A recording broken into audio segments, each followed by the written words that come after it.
Well, g'day there. I'm coming to you live on this Friday evening from Sydney Harbour. And I've got to tell you, if you're from New South Wales, you know what I'm talking about. But it's fantastic to be outdoors and have a little bit of sunshine. And it's just about to get dark here. But yeah, we've had the worst weather here in New South Wales. Really bad. Sydney, fortunately, a lot of Sydney avoided the terrible things that we saw in places like Lismore that were literally underwater. And yet again, the Lismore situation and the flooding in New South Wales basically emphasise the fact that we've got real problems with our government. We give them all of this money to run the country, but then seemingly never there. And the good people of Lismore looked after themselves. It's a bit like members of this group, Infected Blood Australia, supporters and survivors of Australia's deadliest medical scandal, contaminated blood. So g'day. G'day. So I just wanted to share this with everyone. I haven't seen sunshine really, and today it's back, and so I had to share this with you. There's a slightly ominous cloud over there, but gee, I tell you what, the whole day I've spent in the sun. I just couldn't get enough of it. It feels like we missed our summer here. So good to see you. And I wanted to actually, I was going to come down to the harbour and have a beer. It is Friday night, so I brought myself some beers, but I thought I wouldn't mind some company. And if no one joined, then oh well. You could watch this later, maybe, the one or two people. So chin chin, happy weekend to you. I'm going to have a beer. I haven't had one of these in a while.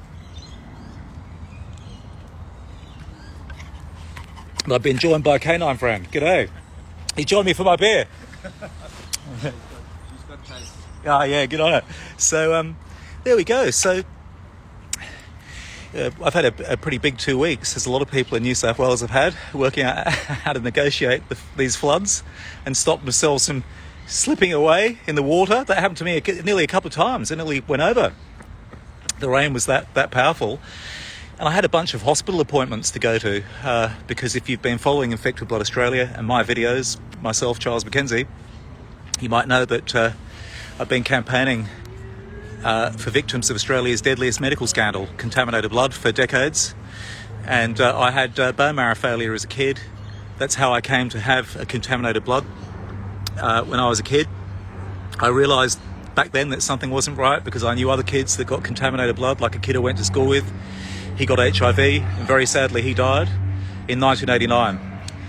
And the day he died, actually, my mother came to me and told me the news. And incredibly, actually, I find it incredible myself, because it's so long ago. How long is 1989? It's more than 30 years, isn't it? But I said, I'll get justice for him. And so here we are, and we're closer than ever to getting justice for victims of this cover-up, this contaminated blood scandal. So I've been going to hospital this week in the rain over the last couple of weeks. And so I'm a little unsteady on my feet sometimes because I've been having these really major neurological problems, which I thought could be, the evolution of my illnesses, the tainted blood. I didn't know. So I've had a bunch of MRIs done. It took me a year because I'm not experimentally jabbed. I was refused an MRI by the Royal Prince Alfred Hospital. How disgraceful. And that was back in December. How disgraceful. I could have had a stroke. We now know that the situation I had could have killed me, and that hospital denied me an MRI. Fortunately, the good hospital, St Vincent's, in Darlinghurst, were a lot more humane. And they gave me my MRI scans on my brain and on my spine. And yes, so now I have been given a report. We're getting closer to finding out what's wrong with me. And so I now know that my brain, I thought I was going to have dementia because this virus I've had might replicate. And I thought perhaps I'd lose my personality, but actually, which wouldn't have been fun. I don't know, maybe some people would have preferred it. But for me, being a vegetable wasn't something I was looking forward to. My brain is clear on the scans. So that is one incredible thing. So what then was causing me to not always be... I'd have this thing where I can't use my hands. Sometimes my wrists would fail, legs would fail, even my bladder would fail. It was full on, and I'd feel like I was on fire all over my body, so I didn't know what was wrong. Well, I now know what it is. So I've got a really major problem in my neck. It's to do with all sorts of things, bone marrow and misshapen neck, and it's affecting my nerve function throughout my body. So we found that, and I've also got raised cryoglobulin, which on account of my tainted blood, which is causing parts of my body to have problems with blood flow. So like constantly, like feeling like there's no blood in your limbs. I get that all the time. Even right now, in my hands feel like there's something getting in the way of getting blood in them. However, I can still just about pick this can up. It's good that it's non-alcoholic because I need all the coordination I can get. And on that score, talking of coordination, I've been to these doctors. It's not their fault, and the nurses, they can only use the tools that are at their disposal, but there's a huge amount of pain with the conditions that I have. And I like to avoid big pharma medications if I can, for lots of reasons. It's one of the reasons why I'm still alive here today. I'm nearly 50. I was told I was terminal at 16. I haven't had a bone marrow transplant. So I was told that back in those days, in the 1980s, it's different now, of course, with advances, but back then, when I was a kid, I was told that I had an 80% chance of dying within the first 3 months of my diagnosis. It's the sort of disease, severe aplastic anemia back then, which is basically Latin for complete bone marrow failure. You don't produce red cells, you don't produce white cells, you don't produce platelets. It's worse than AIDS, basically. It's like total, you're gone. You're going to need a transplant. And the sort of people that got severe aplastic anemia were the sort of people that were at Chernobyl. Look at that, the sun. Sorry to interrupt. Wow, I'm going to make a big thing of this, because I tell you what, sorry, don't mind me, I'm going to bask in this. We've had a really rough couple of weeks. This is supposed to be our summer, eh? Where was our summer in Sydney? We have hot summers. It's the whole point of living this far, the bottom of the earth. And there's that sun. Geez, that feels good. How beautiful is that, eh? You can screenshot that, couldn't you? There you go. You just get rid of me. There's apps now that you can get rid of me and just keep the background. Look at that. Beautiful. That's the whole point of living here, eh? You don't live in Sydney, Australia to live in the rain. If you want rain, you go to Melbourne. Or you go even worse. Go to England. Go there. It rains nothing but rain there. That's why all those English are obsessed with going to Spain and having suntans, because it's the total opposite of what they've got. But for us, it's everyday life. So I've also going to share not only a beer, but it is Friday night. Also, I'm going to share some cannabis with you. Yeah, we can take in the scenery together.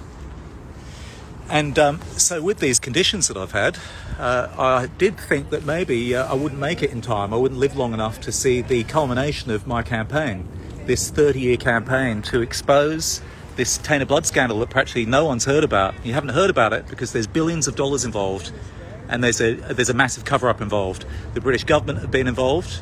They're involved in Australia's deadliest medical scandal. Can you believe it? They've been involved in the cover-up, as have the Australian government.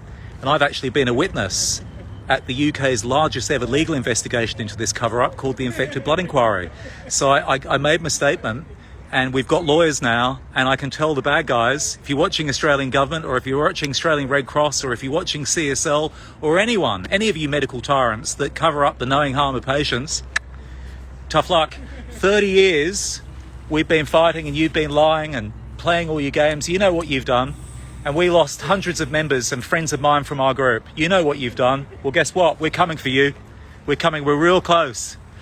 But I had thought that maybe with my recent symptoms, that maybe, g'day there, just saying hello to someone. Ashikets. Hi, Ashikets. And someone said, Steve Carrington, England won the court case. Yes, well, the British government have admitted, basically have indicated they admit liability. So they're sitting down with lawyers now, and they're basically making a settlement. And so it's fantastic for British victims. They've been able to get financial assistance for 20 years, but their loved ones, their children, a lot of parents died. There were people like a man might get infected from a blood transfusion or from a blood treatment, and they weren't told because there was a cover-up, and they inadvertently infected their wives or their partners, right? So there were cases with entire parents and children being left without those parents. And for 35 years, they've had no support as part of this cover-up. And it's the exact same situation here in Australia. So we want the same here. We've got kids who've lost their parents. They don't have any inheritance or anything. Now, as I was saying about these conditions that I have, I thought maybe it might be the case I might not get to see the ending of the court cases that we're going to have here in Australia and the push for the Royal Commission. Got to give you another bit of that sun. Because of this brain problem that I had, I thought, because I've seen a lot of mates in our group go down with the same thing, with the virus replicating their brain. A couple of them ended up getting motor neuron disease, and then they died. So I thought that's what was coming. But instead, it looks like, I've got a different problem, and this problem with my neck, and it's the re-emergence of my tainted blood and my bone marrow failure. So I found out yesterday, life is very precious, okay? Very precious. I've lived a lot longer than people would have normally in my predicament. I became obsessed with health when I was a kid, when this happened to me, and I became obsessed with avoiding death. I really did, too obsessed in some ways. And so I learned how to extend my life, and I actually got very lucky because I was very sick. I was getting sicker and sicker a few years ago. I was taking lots of vitamins and things like that, but it just wasn't quite enough, and I was having fits and not being able to sleep, and I was really close to the end. And I got very fortunate. I met a wonderful soul who I affectionately called the cannabis blood brother, CBB. And g'day CBB, if you're watching. I never assume that you watch these things, but if you take time out from helping people, please have a beer, and thank you, mate. Because with this extra time that I've been given, and the cannabis has helped me manage my symptoms, it helps me walk, it helps me keep my independence. Hopefully there'll be enough time for us to close the net on the medical tyrants who've been covering up Australia's deadliest medical scandal, contaminated blood. We're very close to, starting in the courts, so maybe I'll get there. But the main thing is I want to fire as much ammunition, as many facts as possible at these medical tyrants so they can't get away with what they've done. They abandon victims here, just like they abandoned people in Lismore for a week. Scott Morrison turns up after the community has basically broken their backs, gone through all that stress to defend themselves and save lives, and then these politicians that we pay these fortunes and take all our taxes, they basically turn up for a photo shoot and won't even talk to locals because there's an election on the horizon. But what Scott Morrison found was there was a snap protest in Lismore. Yeah, the good people of Lismore cottoned on to people like him. We've had a gutful, actually. That's my reading on it. A lot of Australians just had a gutful of all this. These politicians have absolutely let us down in every way.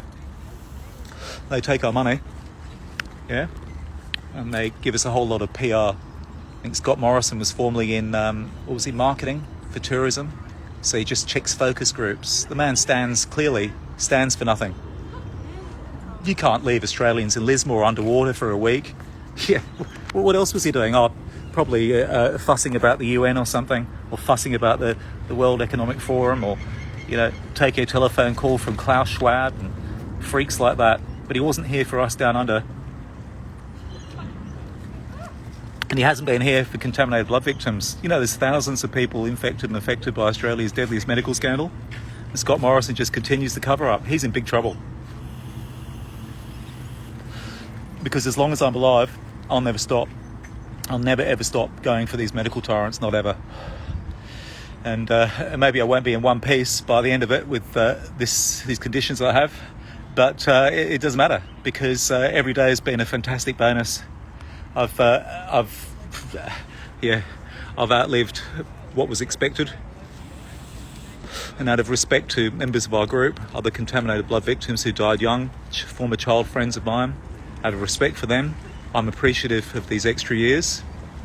I'm appreciative of this little bit of sunshine there, and I'm very appreciative of Sydney. You know, when I was having these neurological problems, I had to ingest cannabis to keep walking. So I kept on walking around Sydney because I love this city so much. It's beautiful. It's beautiful. We've got it all here, right? So when I thought my number might be up, I was walking as often as I physically could, because I just want to take one last look. I always want to take one last look. And I'm happy I can share this with you tonight, this Friday evening. And the floods have cleared for now. Thank goodness. Things feel like they're returning to normal. And I hope you have the most fabulous weekend. And I realise what with my medical scenario and with my prognosis, obviously, I might have a little bit more time, but obviously, I know how it's going to end. Okay? So I just want you to know, life is precious.